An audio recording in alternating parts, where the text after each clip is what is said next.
best friend was catfished by my dad. So me and my best friend were kind of just like swiping through Tinder for fun. And then she came across this really, really hot dude. So of course, she swiped right and they talked all night long. And he said he had an Android, so he couldn't FaceTime, but his messages were blue, so I thought something was off. She was too blinded to see that something was up in the first place because she was messaging with a really hot guy. So about a week of them just like texting back and forth and I guess getting to know each other, they decided that they were gonna meet up. So they both decided that they were gonna meet up at an Olive Garden near them. And you see, as her best friend, of course, I'm gonna have to go with her. So I got dressed up and I sat about 5 tables away from her. And we got there about 30 minutes earlier than we were supposed to be there. Okay, so my best friend had 3 bowls of fettuccine alfredo before he got there. So when he got there, it wouldn't look like she ate a lot. Then I see my dad walk in, all dressed up and fancy with a bow tie and everything. This story time just gets so much more funnier, so like for a part 2. Part 2 of how my best friend was catfished by my dad. Continuing with the story, I see my dad walk into the restaurant all dressed up. Mind you, my dad's married. To my mother, of course. So I was like, ooh, my dad and my mom are finally going on a date together. And then he looks over to my best friend and walks over to the table. When I tell you my heart dropped, my heart has never sank so deep inside me so fast. He sits down and asks her, is this Mackenzie? When I tell you I busted out laughing so freaking hard I fell out of my chair. And almost everybody in the restaurant turned around and looked at me, and so did my dad. And I walk over to the table and I'm like, what the heck is going on here? My best friend is literally just sitting there in shock, no emotion on her face. Then he looks at us, he looks really confused, his face goes blank, and then he goes, I was just trying to teach y'all girls a lesson. I told my mom and I was just getting a laugh out of it, and then she looked through his phone and said that he was meeting up with a bunch of 14-year-old girls. So comes to find out, my dad is a pedophile. My mom kicked him out, and if you're one of those girls, I really do apologize. So when I was a sophomore in high school, I had this teacher who would only let the students in her class use the restroom 1 time per semester. Well, one day I raised my hand and I was like, excuse me, I don't remember her name. Can I please use the restroom? And she was like, no, you can't because you've already used the restroom in my class this semester. Well, excuse me, you can't dictate my bladder. So I'm like all frustrated, and I started secretly texting my mom because I wasn't allowed to use my phone in class. And I was like, Mom, I'm sitting in class right now, my teacher won't let me use the restroom. And she was like, I'll take care of it for you. And I was like, okay. So like 5 minutes goes by, and all of a sudden my teacher's phone starts ringing, and she walks up to it and answers it, and she's like, hello? Yeah. Okay, thank you. And then she walks up to me like so angry, and she like slams the pass on my desk, and she was like, since you have to go that bad. And I was like, yeah, I really do, thanks. And I got up and left. I didn't even have to go to the bathroom. It was just the principle of it. I just roamed the halls. This is a story of the time that I caught my neighbor's mom talking smack about me. So I don't know about you guys, but every single Wednesday in my middle school, we would have a bagel sale. And some people's parents would come in to help out. And my neighbor's mom was one of those parents. And I had a best friend at the time whose mom would also work at the bagel sales. But this best friend of mine, her mom never let us hang out with each other because she felt that I was a bad influence on her.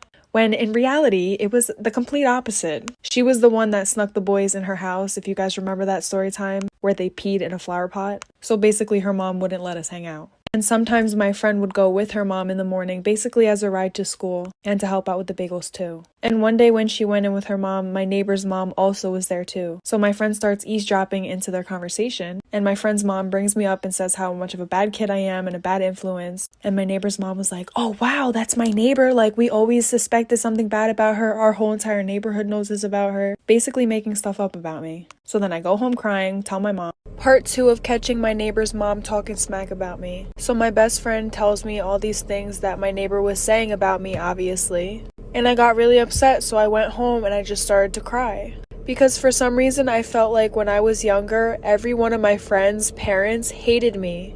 And I never really knew why.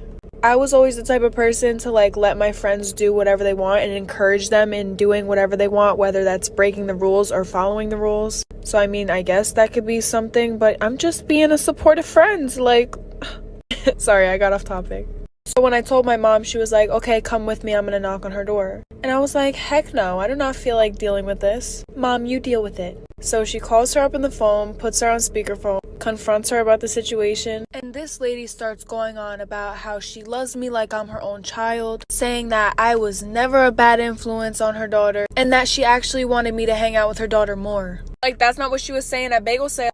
This boy lied about his age just to date me. Story time. So back when my cute self was a senior in high school, there was this new girl that came to our school. Long story short, me and her ended up becoming super close. I went to her house, spent the night. Her family loved me. I mean, why wouldn't they? Anyways, she had a brother. We're gonna call him Binky. Me and Binky got pretty close. Now I want you guys to keep in mind, Binky didn't go to my school because their parents were divorced. So the sister who I was friends with lived with her mom, and Binky lived with his dad who lived in another city. But sometimes Binky would go to his mom's house, which is how I met him. Now that we got that out of the way, as me and Binky were getting closer, one day he asked me, "Hey, how old are you?" And I was like, "Oh, I just turned 17. How about you?" He told me, "Oh, I'm 17 too, but my 18th birthday is coming up." After a while, me and him eventually started dating. Then one day, I ran into his cousin who happened to go to my school. The rest of this story is crazy. This boy lied about his age just to date me. Story time. So I ran into his cousin who just so happened to go to the same school as me. What a small world. Anyways, we start having a conversation and she asked me, "Oh my God, are you dating Binky?" And I was like, "Oh, how do you know that?" Because at the time, I didn't know that she was his cousin. And he didn't go to the same school as me. So I didn't know how she would have known that. And then she tells me, "Oh, that's my cousin." As we're talking, she says, "Oh, are you gonna go to his birthday party?" And I'm like, no, he actually didn't tell me he was having a birthday party. Weird. And she's like, "Yeah, that's really weird because it's like coming up next week." And I'm just sitting here like, well, maybe he'll tell me. He probably just had a lot on his mind. And then she says, "I can't believe he's gonna be 16 already. Time flies. We're gonna throw him a sweet 16 party." After she says that, I just look at her like, you mean 18, right? Like, you said 16. I think you meant 18. Sorry, there has to be a part 3. This boy lied about his age just to date me. Story time. Part 3. So his cousin starts talking about "I can't believe he's gonna be 16. And I look at her thinking I'm tripping. Like, you said 18, right? Like, you didn't mean 16, you meant 18. And then she's like, "No, I meant 16. So that's when I found out he's actually 16 or about to be 16. So I was 17 dating a 15-year-old. And I know a lot of you were like, "Oh my God, it's not really that much of an age gap." Listen, the fact that he lied about it is bad enough for me. Secondly, I would have been 18 and he still would have been 16, turning 17. But that's a little weird for me and I didn't want to catch a case. That's why I wasn't looking for a younger boy. After I find out this new information, of course I tell my best friends. And they start hyping me up, "Break up with him," which is what I did. I sent him this huge paragraph. I kind of went off. Of course, he replied to my paragraph saying, "I'm sorry, I don't want to lose you, blah, blah, blah." I basically told him, "Sorry, I don't want to be with liar." I blocked him and haven't seen him. This is why it's better to have one friend that you hang out with regularly instead of having a big group of friends. And trust me, you're going to want to listen to this story time. So when I was a sophomore in high school, I was kind of going through an identity crisis and low-key still am. I went to a predominantly white school for the majority of my life. So let's just say I was extremely whitewashed. It was one of those times in my life where if a white person said the N-word around me, I would just laugh. Not because I didn't know it was wrong, but because I wanted to be accepted and I wanted to be like everybody else and I seeked validation. Sophomore year was really when I started to become who I am today. I wanted to learn way more about my culture and my background. So I started becoming friends with people from other schools that are more diverse. Eventually, I met this group of girls. And I thought these girls were going to be the sweetest girls I would ever meet. Now, this friend group was serving flavor. I'm talking diverse to the T. One night, we decided that we were going to spend the night at one of the girls' houses. Let's call this girl Sally. I kept getting lost on the way to Sally's house, and I thought it was because I didn't know the area that well. Keep in mind, that's what I thought was the reason. I get there and we watch like 4 or 5 movies before I end up falling asleep. And when I wake up, I was in a room full of grown-ass men staring at me. Storytime part 2 of why it's better to have one loyal friend instead of a big group of friends. I forgot to mention in part 1 that when I arrived, the men were already there. Mind you, we were in sophomore year. These men looked like they were in college. So I was already a little thrown off, but I trusted it because I was with my friend. When I wake up, these men are like staring at me. But they try to look away really fast, but I could tell that they were staring at me. I start thinking the worst of the worst. I try to think of any possible way that I could get out of there, whether it was physically or mentally. So I pretend to fall asleep just to escape the reality of it. But then one of the men at the bottom of the bed starts rubbing my feet. I immediately kick my leg so I can get his hands off. Now I'm thinking he's gonna be mad and I'm gonna get fucking attacked. So I try to make small talk to loosen the tension. So I look at the guys and I'm like, "Hey, do you know where the girls went?" One of them looks at me and says, "Oh,